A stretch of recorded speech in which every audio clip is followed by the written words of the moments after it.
بسم اللہ الرحمن الرحیم۔ یہاں سے ہم سورہ یاسین کی آیت نمبر 44 یعنی 44 پڑھنے لگے ہیں، اور اس آیت کے اندر اللہ تبارک و تعالی نے اس بات کی طرف اشارہ کیا ہے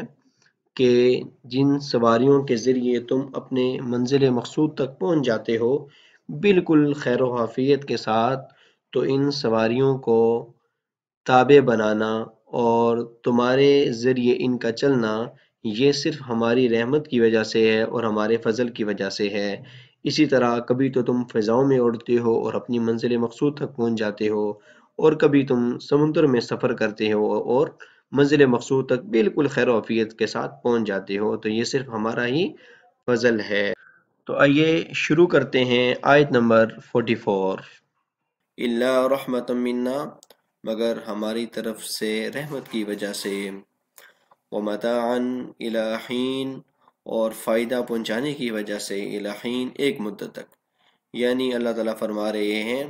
کہ ہم ہی تمہارے ساتھ رحمت کا ارادہ کرتے ہیں، اور چونکہ ہم نے تمہارے ساتھ فائدہ پہنچانے کا ارادہ کیا ہوا ہے ایک وقت تک، اس وجہ سے تم اپنی سواریوں پر جب سفر کرتے ہو تو تم اختتام تک جو ہے آسانی کے ساتھ، سہولت کے ساتھ پہنچ جاتے ہو اور تمہیں کوئی حادثات پیش نہیں آتے۔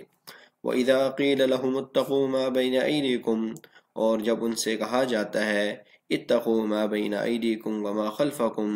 کہ تم بچو ما بین ایدیکم، جو کچھ تمہارے سامنے ہے، وما خلفکم، اور جو کچھ تمہارے پیچھے ہے، لعلکم ترحمون، تاکہ تم پر رحم کیا جائے۔ یعنی ان سے یہ بات کہی جاتی تھی کہ تم اچھے اعمال کرو اور تم کفر اور شرک سے باز آ جاؤ، تو وہ اس بات کو نہیں مانتے تھے۔ وَمَا تَأْتِيهِم مِّنْ آیَةٍ مِّنْ آیَاتِ رَبِّهِمْ، اور نہیں آتی ان کے پاس اپنے رب کی طرف سے نشانیوں میں سے کوئی نشانی، إِلَّا كَانُوا عَنْهَا مُعْرِضِينَ، مگر ہمیشہ وہ اس سے اعراض کرنے والے ہوتے ہیں۔ یعنی جو بھی اللہ تعالیٰ ان کی طرف کوئی نشانی بھیجتے ہیں، جو بھی نشانی ان کو نظر آتی ہیں، تو وہ اس سے منہ پھیر لیتے ہیں اور اس سے اعراض کرتے ہیں۔ وَإِذَا قِيلَ لَهُمْ أَنفِقُوا، اور جب ان سے یہ بات کہی جاتی ہے انفقوا، کہ تم خرچ کرو، مما رزقکم اللہ، جو اللہ تعالیٰ نے تمہیں رزق دیا ہے، قال الذین کفروا، تو کافر لوگ کہتے ہیں، للذین آمنوا، ایمان والوں کو، انطعم من لو یشاء اللہ اطعمہ، کیا ہم ان لوگوں کو کھلائیں کہ اگر اللہ تعالیٰ چاہتا تو ان کو خود کھلا دیتا۔ یعنی آگے سے یہ بات کہتے تھے کہ اللہ تعالیٰ، یہ لوگ اللہ تعالیٰ کی عبادت کرتے ہیں اور اللہ تعالیٰ کی مانتے ہیں، تو پھر اللہ تعالیٰ ان کو خود کھلا دینا، پھر ہم ان کو کیوں کھلائیں؟ حالانکہ اسلام کے اندر کھانا کھلانا، ایک دوسرے کی دعوت کرنا، خصوصی طور پر کھانے کی جو دعوت ہے، یہ اسلام کا ایک شعبہ ہے اور اسلام کا ایک باب ہے، اور ہر شخص کو یہ کوشش کرنی چاہیے کہ کسی فقیر کو، اپنے رشتہ داروں کو، اپنے دوستوں کو، احباب کو کھانے کی دعوت، ان کو لازمی کھانا کھلاتے رہنا چاہیے، کیونکہ کھانا کھلانا جو ہے اسلام کا ایک نہایت اہم باب ہے جسے آہستہ آہستہ مسلمان چھوڑتے جا رہے ہیں۔ تو وہ یہ بات کہا کرتے تھے کہ اگر اللہ تعالیٰ خود چاہتا تو اللہ تعالیٰ خود ان کو کھلا دیتا نا، ہمیں کیا ضرورت ہے کہ ہم ان کو کھانا کھلائیں؟ یعنی اس سے وہ اعراض کرتے تھے اور اپنی دولت پر فخر و غرور کرتے تھے اور ان کی غربت کا مذاق اڑاتے تھے۔ ان انتم الا فی ضلال مبین، تم نہیں ہو مگر واضح گمراہی میں ہو، یعنی کھلی گمراہی میں ہو۔ یعنی اللہ تعالیٰ نے یہ جو تمہیں امیر ہونا تمہیں بنایا ہے، کسی کو غریب بنایا ہے، تو یہ آزمائش کے لیے بنایا ہے۔ اس کا یہ مطلب نہیں ہے کہ اللہ تعالیٰ اس کو نہیں کھلا سکتا، لیکن چونکہ دنیا میں اللہ تعالیٰ نے جو آپ کی دولت ہے اس کے اوپر غریبوں کا بھی حق رکھا ہے، تو اللہ تعالیٰ یہ چاہتا ہے کہ جو امیر لوگ ہیں وہ اپنی دولت میں سے غریبوں پر بھی خرچ کریں۔ وَيَقُولُونَ مَتَى هَذَا الْوَعْدُ إِن كُنتُمْ صَادِقِينَ، اور یہ سب لوگ کہتے ہیں مَتَى هَذَا الْوَعْدُ، کہ یہ وعدہ کب پورا ہوگا، ان کنتم صادقین، اگر تم اپنی بات میں سچے ہو۔ یعنی کافر لوگ ہمیشہ مسلمانوں سے یہ بات پوچھتے رہتے تھے کہ تم جو کہتے ہو قیامت آئے گی، قیامت آئے گی، تو قیامت کب آئے گی؟ وہ وعدہ کب پورا ہوگا؟ اگر قیامت سچی ہے تو ہمارے پاس لے کر آؤ، وہ دن لے کر آؤ۔ ما ينظرون الا صیحة واحدة، یہ لوگ انتظار نہیں کر رہے الا صیحة واحدة، مگر ایک زوردار چیخ کا، ایک زوردار چنگاڑ کا انتظار کر رہے ہیں، تاخذہم جو ان کو پکڑ لے گی، وہم یخصمون اور وہ جگڑ رہے ہوں گے۔ یعنی جس طرح کے پہلی قوموں کے پاس ایک چیخ کی صورت میں، ایک زوردار آواز کی صورت میں عذاب آیا تھا، تو اللہ تعالیٰ کہہ رہے ہیں کہ ان لوگوں کی بھی حالت ان لوگوں کی طرح ہی ہے کہ یہ لوگ بھی اسی طرح کی چنگاڑ یا چیخ کا انتظار کر رہے ہیں۔ یعنی اللہ تعالیٰ کی نشانیوں کو دیکھ کر ایمان کیوں نہیں لے کر آتے اس سے پہلے کہ ان کے پاس اللہ تعالیٰ کا عذاب آ جائے۔ فَلَا يَسْتَطِيعُونَ تَوْصِيَةً تو جب اللہ تعالیٰ کا عذاب آ جائے گا تو اس وقت یہ کسی قسم کی کوئی وصیت نہ کر سکیں گے، وَلَا إِلَىٰ أَهْلِهِمْ يَرْجِعُونَ اور نہ ہی اپنے گھر والوں کے پاس واپس لوٹ کر جا سکیں گے۔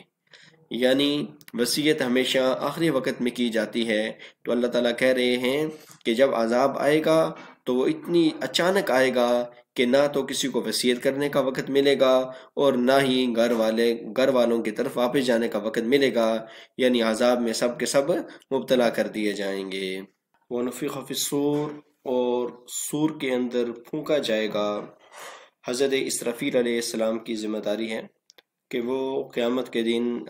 3 مرتبہ سور میں پھونکیں گے، اور بعض مفسرین نے 2 مرتبہ لکھا ہے۔ بعض مفسرین فرماتے ہیں کہ 3 مرتبہ اس طرح کے لوگ بازار میں خریداری کر رہے ہوں گے اور وہ پہلی مرتبہ پھونک ماریں گے تو زمین کے اوپر کوئی نہیں رہے گا، اور دوسری مرتبہ جب پھونکیں گے تو تمام کے تمام جو لوگ ہوں گے وہ مر جائیں گے، اور تیسری مرتبہ جب پھونکیں گے تو تمام لوگ جو ہیں وہ زندہ ہو جائیں گے۔ تو اسی کو مفسرین نے 2 میں بھی لکھا ہے کہ 2 مرتبہ سور پھونکا جائے گا۔ ایک مرتبہ جو ہے نا وہ جب سور پھونکا جائے گا تو تمام کے تمام لوگ مر جائیں گے، اور جب دوسری مرتبہ پھونکا جائے گا تو تمام کے تمام جو لوگ ہیں وہ زندہ ہو جائیں گے۔ تو اسی کا ذکر کیا جا رہا ہے، اللہ تبارک و تعالیٰ اسی کا ذکر فرما رہے ہیں، وَنُفِخَ فِي الصُّورِ کہ سور میں پھونکا جائے گا۔ اب سور کی حقیقت کیا ہے؟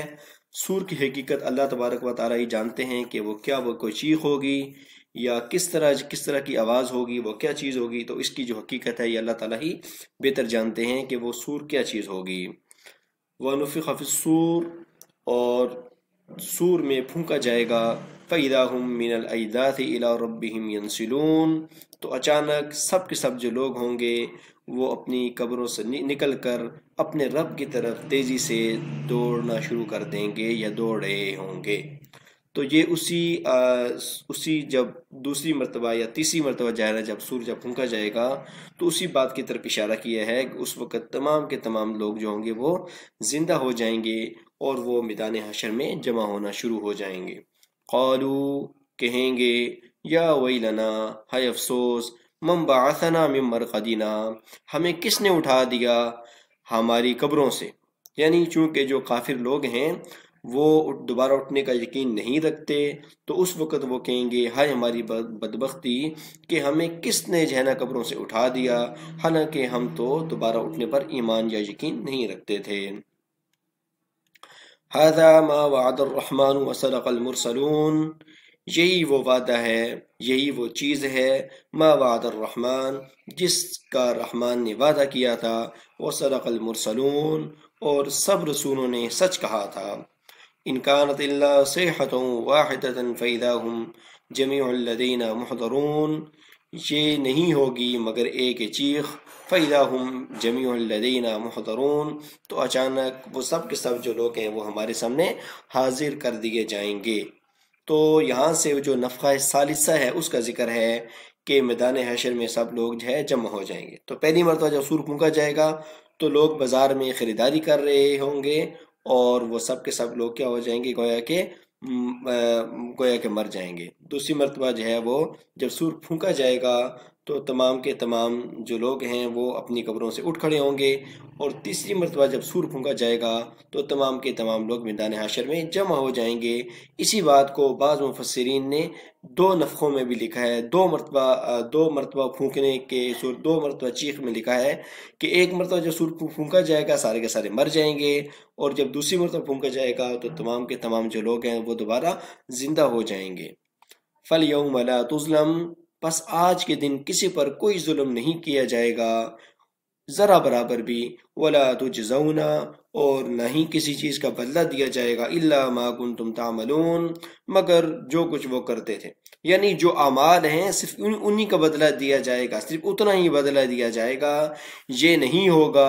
کہ کسی شخص نے نیکیاں زیادہ کی ہیں تو اس کو کم بدلہ دیا جائے، یا یہ نہیں ہوگا کہ کسی شخص نے گناہ کم کیے ہیں تو اس کو زیادہ اس کی سزا دی جائے، بلکہ جس نے جتنے اعمال کیے ہیں اس کو اتنا ہی بدلہ دیا جائے گا، اتنی ہی جزا و سزا دی جائے گی۔